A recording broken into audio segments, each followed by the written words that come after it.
मेरा एक YouTube channel है जिस पे मैं स्पेशली गैजेट्स को रिव्यू करता हूँ। सो मच सूरज भाई, क्या मतलब क्या खाकर आए हैं आप? ऐसी बढ़िया शानदार सी आवाज़ आ रही है आपकी।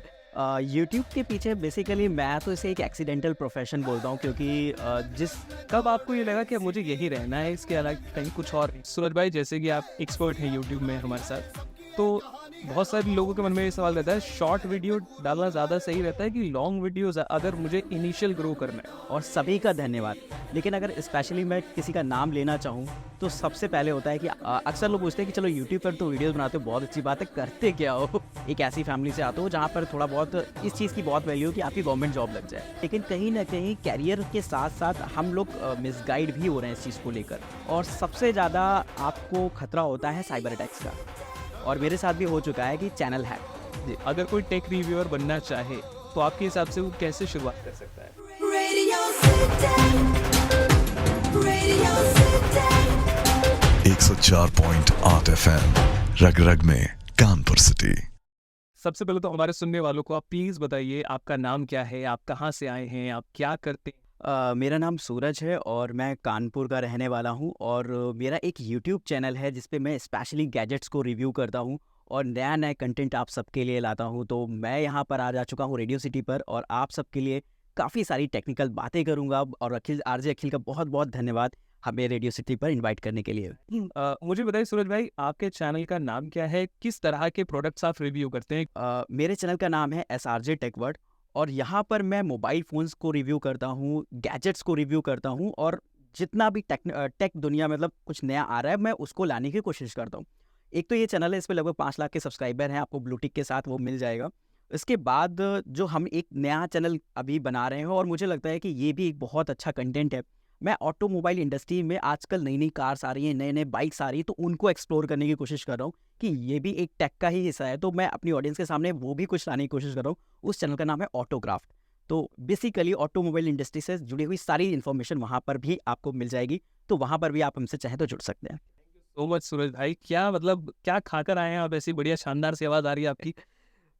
खा के तो कुछ नहीं आया हूँ, बट एक सुबह से एक्साइटमेंट था कि आज जाना है भाई, आज कुछ नया होने वाला है, क्योंकि डेली वीडियोस बनाने में तो भाई मज़ा आता ही है, लेकिन आज कुछ नया करने को मिल रहा है, तो वो चीज़ मेरे लिए बहुत ही मज़ेदार थी। इवन मैं भी बहुत एक्साइटेड था, क्योंकि हम लोग इंस्टाग्राम इन्फ्लुएंसर्स बहुत लेते हैं, लेकिन यूट्यूब का हमारे यहाँ कानपुर में और थोड़ा उन्नाव साइड थोड़ा कम है शायद। हाँ, हाँ, बिल्कुल ऐसा है। तो मुझे बताइए, आपने क्यों यूट्यूब चुना, कब यूट्यूब चुना, कैसे माइंड में आया? यूट्यूब के पीछे बेसिकली मैं तो इसे एक एक्सीडेंटल प्रोफेशन बोलता हूँ, क्योंकि मुझे लगता है कि लगभग सारे के सारे यूट्यूबर, बहुत ही कम लोग ऐसे होंगे जो कि प्लान करके शुरू करते होंगे कि मेरे को ये काम करना है।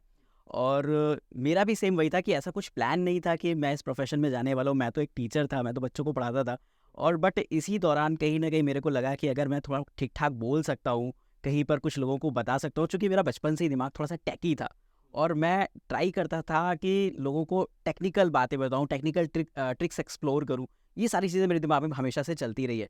तो एक दिमाग में माइंडसेट था कि चलो कुछ नया करते हैं, और उस टाइम 2017-18 के आसपास यूट्यूब बहुत तेज़ी से ग्रो हो रहा था। और इस दौरान मैंने भी ये चीज़ फ़ील की है कि मैं भी वहाँ पर आया, और जब मैंने अपना कंटेंट बनाया तो मेरे को रिस्पॉन्स बहुत अच्छा मिला। लोगों ने, ऑडियंस ने पसंद किया, और चूँकि गैजेट्स एक ऐसा टॉपिक है जो कि बच्चों को तो ख़ास तौर पर बहुत पसंद आता है। तो इसी वजह से कहीं न कहीं चैनल को ग्रो मिली, और धीमे-धीमे आपके सामने आ गए। क्या बात है! यूट्यूब में जैसे आपने बताया आप कैसे आए, कब आपको ये लगा कि अब मुझे यही रहना है, इसके अलग कहीं कुछ और नहीं?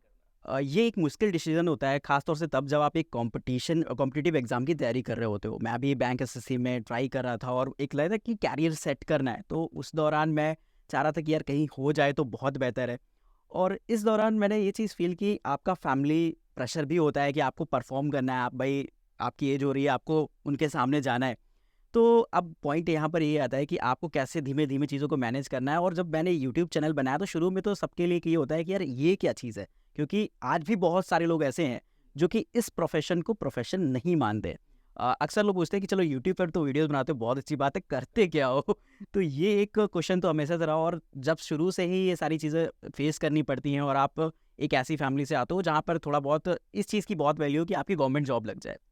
तो वहाँ पे तो बहुत मुश्किल था ये चीज़ को प्रूव करना कि मैं ये करने वाला हूँ, फुल टाइम जाने वाला हूँ। ये तो बहुत ही ज़्यादा मुश्किल था। कैसे कन्विंस किया लोगों को, या शायद आज भी नहीं कर पाए। मेरे को तो ये भी लगता है, क्योंकि काफ़ी सारे क्वेश्चन आंसर्स का आपको जवाब देना पड़ता है जब आप स्टार समाज में जाते हो। जी।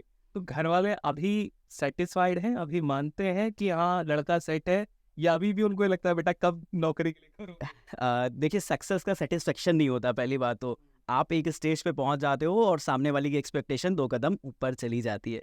तो ये एक बहुत बड़ा रीज़न होता है कि सेटिस्फेक्शन तो मैं नहीं कहूँगा कि क्या है, क्या नहीं है।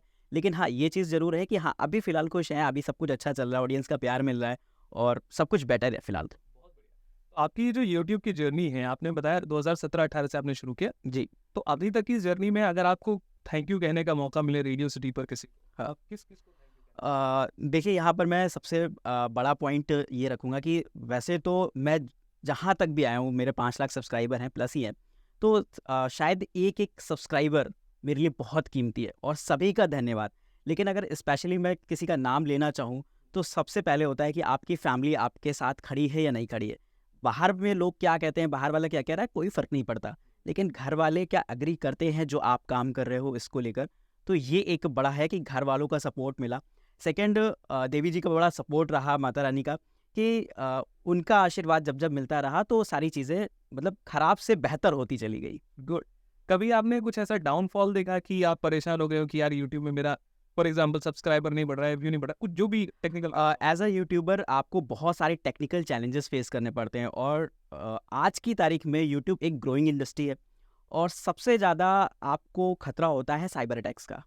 और मेरे साथ भी हो चुका है कि चैनल हैक, ये एक बहुत बड़ा चैलेंज होता है और मुझे लगता है अगर आप एक यूट्यूब ग्रो कर रहे हो, आपका चैनल अच्छा खासा जा रहा है, तो आपको एक ना एक दिन ये चीज़ फेस करनी ही पड़ेगी। तो इसके लिए हमेशा तैयार रहना चाहिए। तो लास्ट ईयर मेरे साथ भी ऐसा कुछ हुआ था कि जब आप लॉगिन करते हो अपना चैनल और वो लॉगिन नहीं हुआ, तो आपका पूरी मेहनत, आपकी पूरी ऑडियंस आपके हाथों से जाती हुई दिखाई देगी। बट अगेन मैं बोलूँगा कि यूट्यूब इस मामले में थोड़ा-सा सख्त है। आपने जब उनसे बात की, कन्वर्सेशन की, पूरी बातें बताई, तो 12 घंटे के अंदर चीज़ें फिर से वापस आ जाती है। चाहिए, थैंक गॉड। बहुत सारे सुनने वाले हैं जो यूट्यूब पर करियर बनाना चाहते हैं, जैसे आप टेक रिव्यूअर हैं। जी। अगर कोई टेक रिव्यूअर बनना चाहे तो आपके हिसाब से वो कैसे शुरुआत कर सकता है? टेक रिव्यूअर देखिए, फर्स्ट ऑफ ऑल तो आपको ये देखना होगा कि आपकी दिलचस्पी किस में है, आप किस में ज़्यादा इंटरेस्ट दिखाते हो। मैंने आपको शुरू में ही बताया कि मेरा दिमाग थोड़ा-सा टेकी था और अगर शायद मैं यूट्यूबर बना, हो सकता है मैं कॉमेडी वाला भी बन सकता था, हो सकता है मैं अदर किसी कैटेगरी में जा सकता था।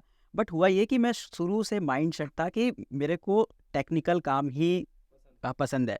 तो वही चीज़ आती है कि आपको फर्स्ट ऑफ ऑल तो ये क्लियर है कि आप टेक वाले हो या नहीं हो, आपको खुद पता है कि हाँ हैं, हम हैं। जब आपको ये फ़ील हो, देन आप ये देखो कि भाई समाज में क्या चल रहा है, अदर यूट्यूबर्स क्या कर रहे हैं, आपको फ़ॉलो करना पड़ेगा लोगों को।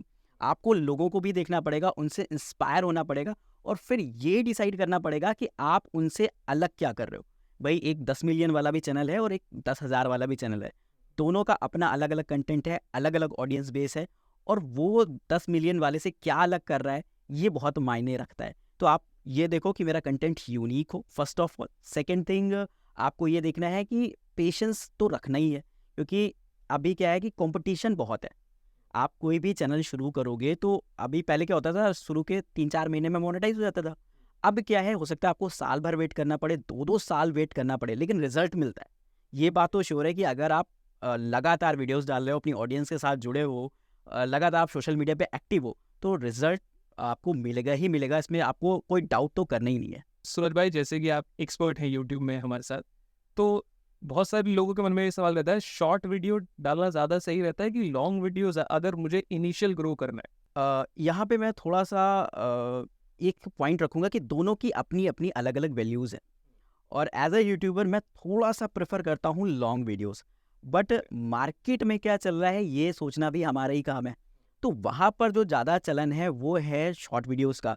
तो आपको कुछ ऐसा सिस्टम डिज़ाइन करना है कि आप लॉन्ग वीडियोज़ बनाओ, लेकिन दिन में 1 या 2 शॉर्ट्स, छोटी-सी टेक्निकल ट्रिक, जहाँ से एकदम 2 लाइन की, 4 लाइन की, अगर आप कहीं से एक्सप्लोर करके नया ले आते हो। आजकल एआई का ज़माना आ गया है, तो आप कुछ भी ऐसा एआई में बता देते हो, हर दिन कुछ नया एक्सप्लोर होता है वहाँ पर भी।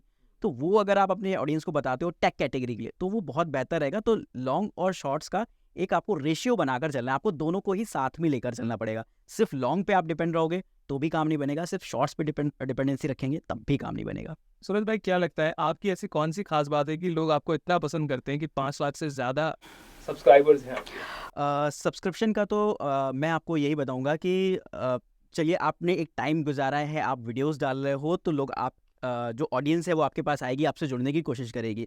लोग क्यों पसंद करते हैं ये तो मेरे लिए बताना थोड़ा सा मुश्किल होता है, लेकिन हाँ कहीं ना कहीं ये है कि आप एक अच्छा कंटेंट बनाइए, एक जेन्युइन कंटेंट बनाइए। आप वो चीज़ें मत करिए जो अदर लोग कर रहे हैं कुछ 4 पैसे लेकर, या बहुत सारे ऐसे हैं, मैं किसी का नाम नहीं लूँगा, लेकिन ऐसा हो रहा है। बहुत बायस्ड कंटेंट आपको देखने को मिल जाएगा यूट्यूब पर ही, तो आपको उनसे अलग रहना है। भले ही थोड़ा सा आपकी व्यूअरशिप कम होगी, आपकी वीडियोस की फ्रिक्वेंसी भी डाउन जाएगी, लेकिन आपको बायस्ड नहीं होना है। एक जेन्युइन चीज़ बनाइए, क्योंकि जनता को जब ये लगेगा कि आप जेन्युइन हो, तो वो फिर आपको सर्च करके आपके चैनल पर आएगी और आपका कंटेंट देखेगी। क्या बात। जाने से पहले आप हमारे सुनने वालों को क्या कहना चाहोगे?